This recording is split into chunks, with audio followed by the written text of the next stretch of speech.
Today we begin our exploration of the season of light, Epiphany. Be warned, please, that we can't talk about the light without talking about the dark. They go together. For some people today, even those who listen to God's still speaking voice, who trust God with all their heart and soul, the dark can be an enemy, an ever-challenging space to encounter. Of course, in the war zones of the world, in Gaza and Ukraine and other places, people hover in the dark and the dank spaces of burned-out buildings. Their courage is amazing. But it's not their choice to have it this way. We can only imagine, for in Frederick, we don't have to endure such horrid conditions. We still struggle, however, in these cold, dreary times of winter with the dark places in our lives. For whatever reason. The dark night of our soul, as it were. Well, the poet Wendell Berry knows a lot about the dark and the hillsides of his Kentucky farm. I love his poetry and fiction. He's written some wonderful stories about people who live in the rural area where he has his farm. He's an 89-year-old farmer, poet, novelist, man of the land and nature, and an advocate for sustainable agriculture. Away from city lights, Wendell Berry is used to very dark nights. As a way to introduce the sermon series that we will engage in during the season of Epiphany, the season of light, listen to one of his poems about the dark and the light. At night, make me one with the darkness. In the morning, make me one with the light. In other words, let me be at peace with whatever space I'm in, darkness or light. But it's just not that way for this preacher. True confession, I am afraid of the dark. I have extreme claustrophobia. I am afraid in all sorts of situations in the dark. My wife knows we go away on a trip, we stay in a hotel, I'm in a new space. I've got to have an escape route laid out before I will lay my head down on the pillow. And I can plan so there's just enough light that I can see that route. Being in the dark is a huge challenge. Indeed, I know it is a huge spiritual challenge for me. To get one with the dark, Wendell Berry says, to go into the dark with a light is to know the light. To know the dark, go dark. Yeah, right, easy for you to say. Go without sight and find that the dark too blooms and sings, and is traveled by dark feet and dark wings. Beautiful words, but still make me shudder. It's not so much that the dark in and of itself can hurt you. I know that. It's what can happen to you in the darkness. Stumble and fall, lose your way, get lost. In other words, to go into the dark with a light is a way to get to know God. It's a great metaphor for us today to get to know who God is for me and for you. But to really know God is to go into the dark without sight. That's how Eli lived his later years of his life, without sight. But Eli knew God so well. Trusting God to hold you, to keep you sane and safe. So in many ways, going into the dark without sight is a way to discover more about who God is, to deepen our trust of God, to discover that the darkness does indeed hold us.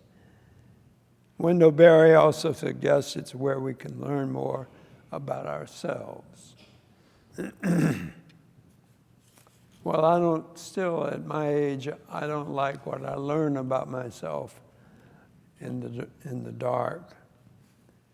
A couple of years ago, I had the opportunity to chat in some detail with a guy named Ashby Haynes, quite a character, a young guy, a member of the church of my previous interim position in Manchester, Maryland. Ashby is a caver, spelunker, who spends lots of time in the caves in West Virginia. And I have two slides that I can This is Ashby. He has a light, but can you imagine? I can't. This is another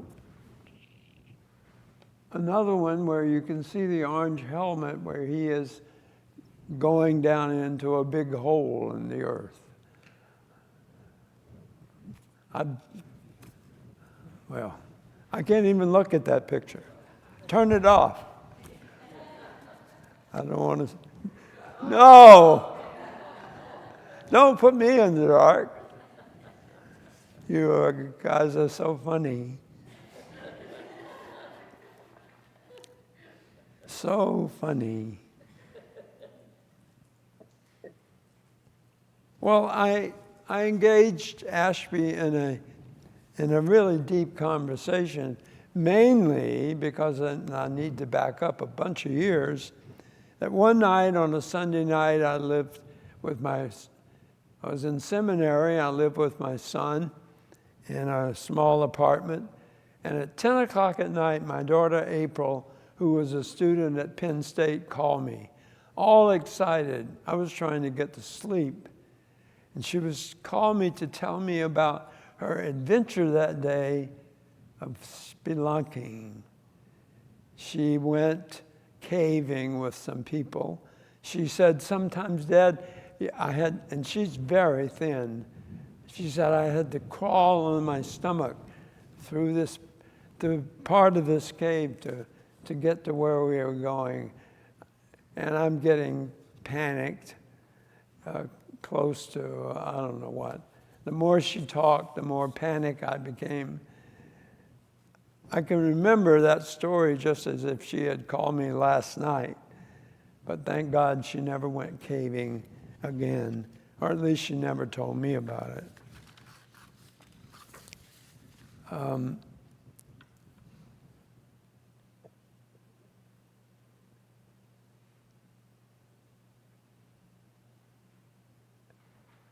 I talked to Ashby. I asked him what attracts him to caving. Does he ever get afraid? What does he learn about himself? And he said, yeah, I get afraid once in a while when I think maybe I might have forgot my extra batteries for my light, or if I lose the connection to a rope that's trailing along to keep me connected. But he said, no, not usually. He said, I'm so interested in the earth and what we find and how the earth is formed and how these caves operate, that I don't think about me. I just am there and I enjoy it and I learn a lot. And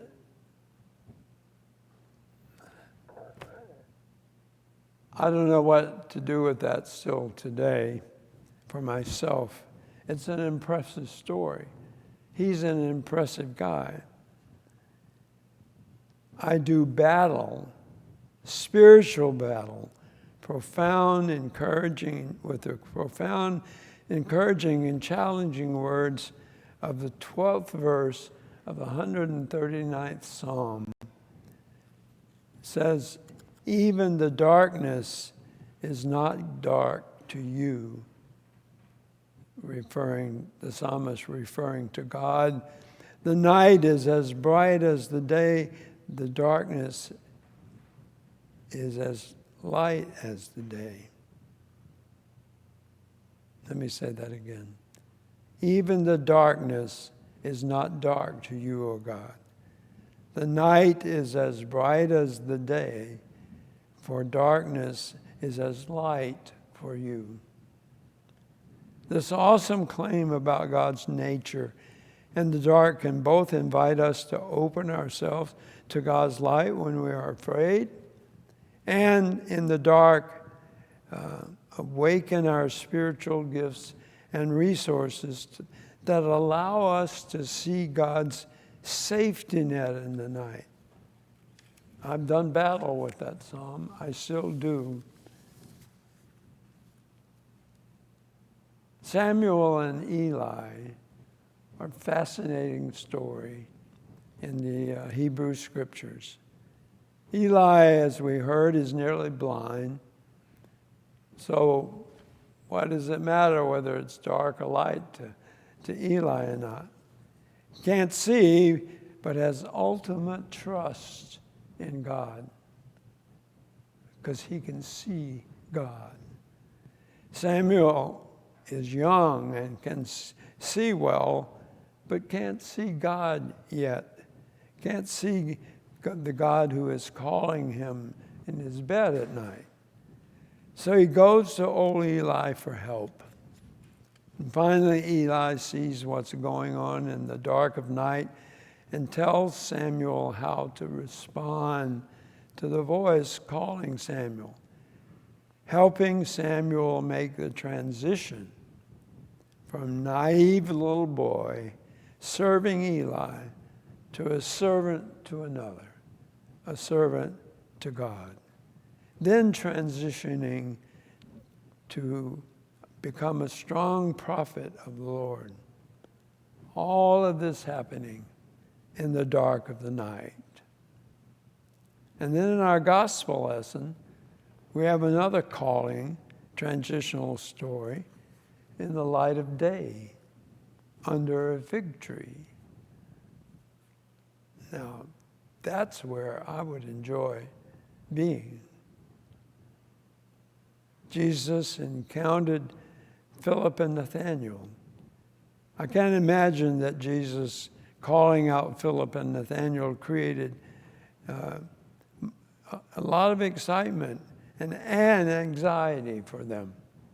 Drop everything and follow me, says Jesus.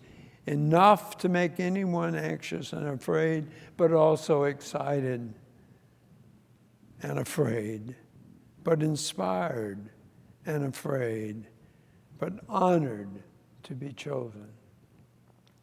In each of these stories, there are goodbyes and there are hellos, transitions that are made, transitions emerging out of calls from the dark into the light. Transitions emerge from saying goodbye to the attachments we've had with the darkness in our lives. And I pray almost every day to somehow allow myself to say goodbye to my fear of the darkness, to say hello to the dark. But that's a spiritual work that I too, for myself. Transitions are important in our lives. We've been going one through here together for the last year.